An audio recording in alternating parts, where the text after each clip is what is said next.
Untuk menghindari kemacetan di libur akhir tahun sebagaimana yang terjadi di libur Natal kemarin, Kementerian Perhubungan pun melarang truk-truk pengiriman barang beroperasi dari tanggal 30 Desember 2015 hingga 5 Januari 2016.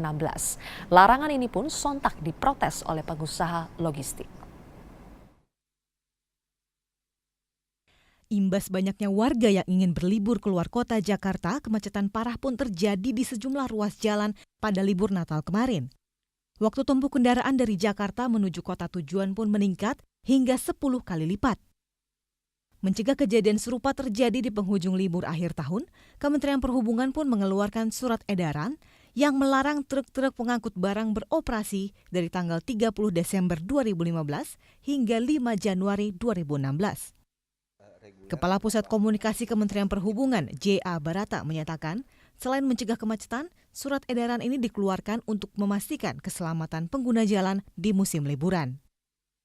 Jadi kita tidak menginginkan ada masyarakat yang sampai berjam-jam, berpuluh-puluh jam di jalan karena cuma akibat dari ada truk satu. Karena kan kesulitannya kalau truk besar atau kendaraan angkutan barang yang besar itu mengalami sesuatu di jalan, itu akan menghambat dan susah dilakukan evakuasinya.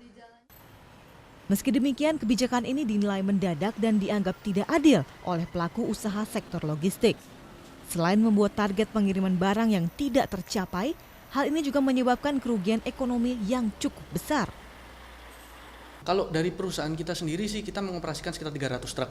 Nah, 300 truk ini potensi kerugian per unitnya itu sekitar 2 juta. Itu kurang lebih 600 juta per hari. Kalau dilarang selama 5 hari itu bisa jumlahnya sekitar 3 miliar. Kalau kita bicara keseluruhan di Indonesia, total truk di Indonesia ada 5,8 juta. Nah, menurut data Korlantas, kalau 1 juta aja yang tidak operasi, itu bisa mengalami kerugian hampir 2 triliun untuk truk aja. Kita belum bicara sektor-sektor yang lain.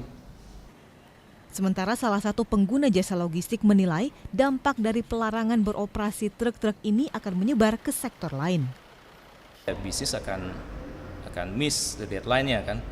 Lagi pula mungkin juga customer kita, apalagi kalau banyak di industri retail atau industri consumer product, itu pada akhirnya akan menyebabkan shelf akan kosong. Dan pada saat shelf itu kosong, misalnya nanti akan ada masalah lagi. Di tahun baru, orang-orang pada butuh minuman dan snacks. Dan minuman dan snacks itu cukup cepat perputarannya.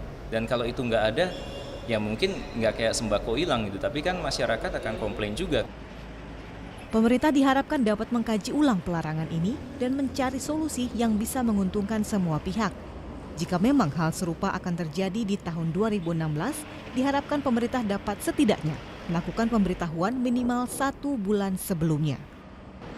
Dari Jakarta, Mirah Cheng, Ade Permana, Metro TV.